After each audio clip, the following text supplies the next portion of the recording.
In the world of power and politics, moments arise that demand the world's full attention.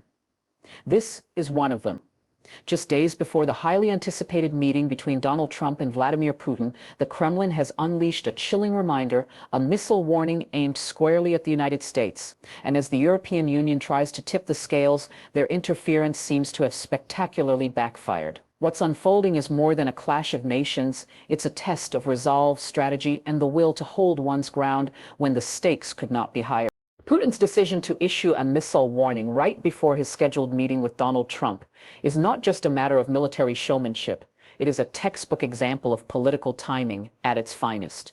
Leaders around the world know that the moment you choose to act can be just as important, if not more so, than the action itself.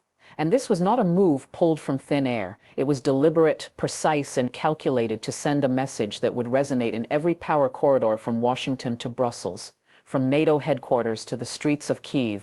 By striking at this specific moment, Putin ensured maximum impact.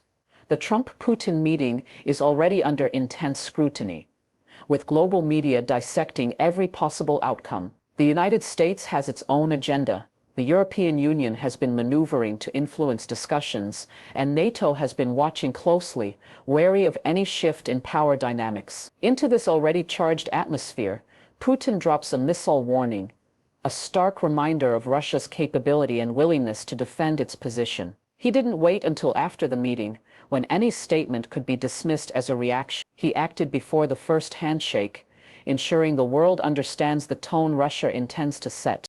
This is the art of forcing your counterpart to enter the room already aware of your strength. It creates psychological leverage. Trump and his advisors will now have to carry that mental image of Russian missiles in their minds during every moment of discussion. That's how strategic pressure works, not through direct confrontation, but by ensuring your presence is felt long before the actual conversation begins. It's the same principle great negotiators use in business. You walk into the deal already having shaped the environment in your favor. And make no mistake, this wasn't aimed solely at the US. It was aimed at the broader audience, NATO, the EU, and any other actor thinking about challenging Russia's current trajectory. In politics, just like in life, your moves are often judged not only by your direct opponent, but also by those standing on the sidelines. Putin's message here is crystal clear. Russia will not be cornered, and it will respond to interference with strength, not hesitation. For anyone paying attention, there's a larger takeaway. This is about initiative. Too often, individuals and nations alike wait for events to dictate their actions. They wait for the right opportunity, the right alignment of circumstances. But the truth is, waiting can cost you the advantage. Putin didn't wait for the perfect conditions. He created them. He set the stage so that every upcoming discussion takes place in the shadow of his chosen narrative. Whether you agree with his methods or not, the move is a reminder of an unchanging truth. In high-stakes environments, those who act first, with confidence and precision, shape the conversation that follows. Those who hesitate are left reacting to a game they didn't design. And in the arena of global politics, as in life, that difference can decide everything. A missile warning is more than a show of steel and firepower. It's a message, layered with meaning, sent to those who understand the language of power. When Putin chose to display Russia's missile capabilities at this exact moment, he wasn't just demonstrating military technology. He was crafting a symbol. Every image of that missile launch, every statistic about its range and precision, was meant to do more than impress. It was meant to be remembered. It was meant to remind the United States, NATO, and the world that Russia's defense posture is unshaken, and its will is intact. Symbolism in power politics works in ways that are both visible and invisible. The visible part is obvious: the physical missile, the footage, the official statements. But the invisible impact is the way it embeds itself in the thinking of those it's aimed at. For American leaders preparing for the Trump-Putin meeting, the symbolism is unavoidable. This is a signal that the talks will not be conducted from a position of Russian weakness. It says we are not coming to the table to plead. We are coming as equals, if not stronger. That changes the psychology of negotiation before a single word is spoken. It's also a message to Putin's domestic audience. For Russians watching at home, The missile reminder reinforces the narrative of national pride, resilience, and independence. It's a way of saying we are not just participants in world affairs, we are a force that can command respect. That internal perception matters, because leaders draw strength from their people's belief in them. A united and confident nation is harder to pressure from the outside. And then there's the global audience. Nations in Asia, the Middle East, and beyond watch these events closely, reading the deeper meaning behind each move. In many parts of the world, power is respected above all else. By projecting an image of readiness and resolve, Russia positions itself as a player that can't be ignored, even by those who may not share its worldview. It's a reminder that global influence isn't solely about economic clout. It's also about demonstrating that you have the means and the will to defend your interests. This is where the symbolism becomes a strategic weapon. A missile test might not change the physical balance of power overnight, but it can alter perceptions, and perceptions shape decisions. If NATO officials, EU leaders, or US diplomats begin to doubt their ability to pressure Moscow without consequences, that doubt can translate into softer positions at the negotiating table. It's the power of perception turning into the power of reality. For anyone outside the political arena, the lesson is timeless. The way you present your strength can be as important as the strength itself.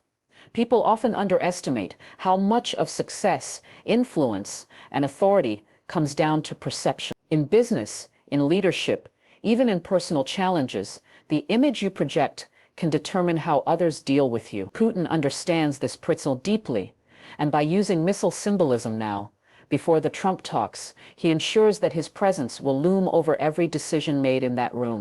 The European Union stepped into this geopolitical arena, thinking it could subtly shape the outcome of the Trump-Putin meeting. Behind closed doors, EU officials engaged in quiet maneuvering, lobbying allies, pushing narratives, and attempting to position themselves as an indispensable voice in the conversation. On paper, it was a calculated move. If they could influence the mood before the meeting, they could secure outcomes that served European interests. But the reality of high-stakes politics is unforgiving.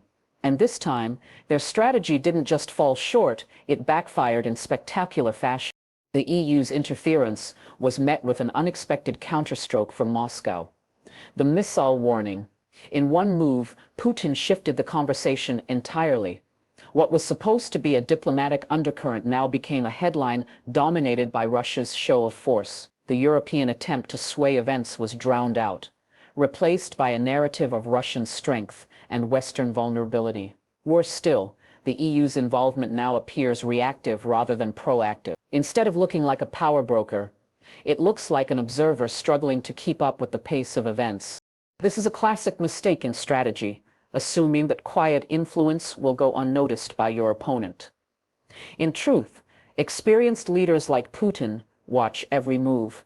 They notice the patterns, the whispers, and the attempts to steer the conversation from the sidelines, and when they see it, they don't always counter with equal subtlety. Sometimes they bring out a move so bold that it resets the entire board. That's exactly what happened here. The missile warning was not only a message to the US, it was a direct rebuttal to the EU's quiet interference, a way of saying we see what you're doing and it will not work.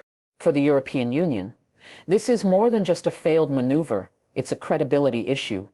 When you step into a high-level geopolitical game, you must deliver results. If your intervention ends up strengthening the position of the very player you sought to weaken, it signals to the world that your influence is limited. That perception can have long-term consequences, especially for an institution like the EU that relies heavily on diplomatic prestige. There's a deeper lesson here, one that applies far beyond politics.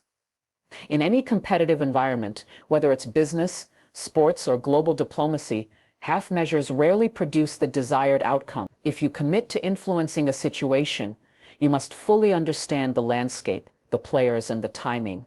The EU underestimated Russia's readiness to counter them, and in doing so, they walked straight into a trap.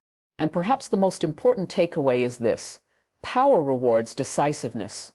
The EU's approach was rooted in caution, but caution can be read as hesitation. Putin's missile display on the other hand, was rooted in boldness, and boldness commands attention. In this case, the lesson is clear. When you move to shape events, you must either move with full force or be prepared for someone else to take control of the story entirely. NATO now finds itself in a position it has faced before but never grows comfortable with, having to decide how to respond to a show of force from Moscow without triggering an escalation it cannot easily control. Putin's missile warning wasn't just directed at Washington. It was also a direct psychological challenge to NATO's collective resolve. Every military alliance, no matter how strong on paper, is still a coalition of individual nations, each with its own politics, priorities, and red lines, and Putin knows this. His move was designed to test not just NATO's military readiness, but its unity. Inside NATO headquarters, officials will be debating two paths. One is to match the rhetoric, issue firm statements, ramp up military drills, and make it clear that the alliance will not be intimidated. The other is to take a measured tone, avoiding steps that could pull Europe into a cycle of confrontation at a time when other global crises demand attention. Both options carry risks. The first could feed a dangerous spiral of action and counteraction. The second could be read as weakness, inviting further challenges. What makes Putin's play so effective is that it's not just about hardware, it's about headspace. By issuing this missile reminder before the Trump talks, he forces NATO leaders to second-guess themselves. Do they commit to a strong stance, knowing the costs? Do they step back, hoping to de-escalate? That uncertainty, that hesitation, is itself a form of strategic victory. In high-level competition, making your opponent doubt their next move can be more valuable than firing a single shot. NATO's challenge is compounded by the fact that its members are not all equally aligned in their approach to Russia. Some, like Poland and the Baltic states, favor a hard line and see any softening as a threat to their security. Others, particularly in Western Europe, are more cautious, balancing defense commitments with the realities of economic ties and energy needs. Putin's move subtly exploits these differences. The more NATO debates internally about how to respond, the more time Russia has to reinforce its own narrative of strength and control. The psychological impact on NATO extends beyond politics. Military planners must now account for the possibility, however small, that the missile demonstration signals readiness for more aggressive postures. That means diverting resources, adjusting deployment plans, and reassessing response protocols. All of this creates friction. And in the world of strategy, friction slows momentum. For anyone watching outside the realm of geopolitics, there's a broader insight here. Strong alliances, like strong teams, are only as effective as their unity under pressure. When an opponent forces you into a reactive mindset, they gain the upper hand. The key is to maintain composure, clarity, and cohesion, no matter how provocative the move. NATO's next steps will determine whether this missile warning becomes a momentary flashpoint or the beginning of a deeper challenge to the alliance's credibility. In moments like these, leadership is not just about the power you can project, but about the steadiness you can maintain when someone else tries to shake your foundation. What is unfolding right now is more than a news headline. It is a live lesson in leadership, timing, and the raw power of decisive action. Whether one agrees with Putin's politics or not, the fact remains that he has once again demonstrated a truth that transcends borders and ideologies. In moments of high stakes, the one who moves first and moves with conviction often sets the terms for everything that follows. His missile warning was not a random act of aggression. It was a calculated stroke designed to frame the entire Trump-Putin meeting on his terms. And in doing so, he's reminded the world that leadership is not just about reacting to events, it's about shaping them. The European Union's failed interference is the other side of the story. Here we see the cost of miscalculation and the danger of hesitation. The EU attempted to steer events quietly without fully accounting for the fact that Russia plays a different game at a different speed and with different rules. The result? Their move not only failed, but may have strengthened the very position they sought to weaken. In life, this is a familiar pattern. When you enter a contest without full commitment, you leave openings for others to dominate. The missile display also speaks to the concept of presence, the ability to make your influence felt without physically entering the room. By acting before the Trump meeting, Putin ensured that his image, his narrative, and his leverage would walk into those discussions before he even said a word. It's a reminder to anyone seeking influence, your presence is not limited to where you stand. It's determined by how effectively you shape the space in which decisions are made. There's also a timeless truth here about the relationship between perception and reality. The missile reminder does not change the balance of military power overnight, but it changes how others perceive that power. And in politics, perception often drives decisions just as much as facts. If your opponent believes you are prepared to act decisively, they will adjust their behavior accordingly. This is why leaders, businesses, and individuals alike must guard their reputation for strength, because once lost, it is far harder to reclaim than it is to defend. For the everyday person watching, the lesson is clear.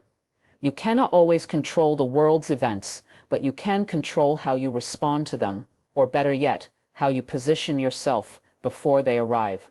Waiting for the perfect moment often means watching that moment pass by. Those who shape outcomes do so by acting with purpose before others have a chance to define the rules.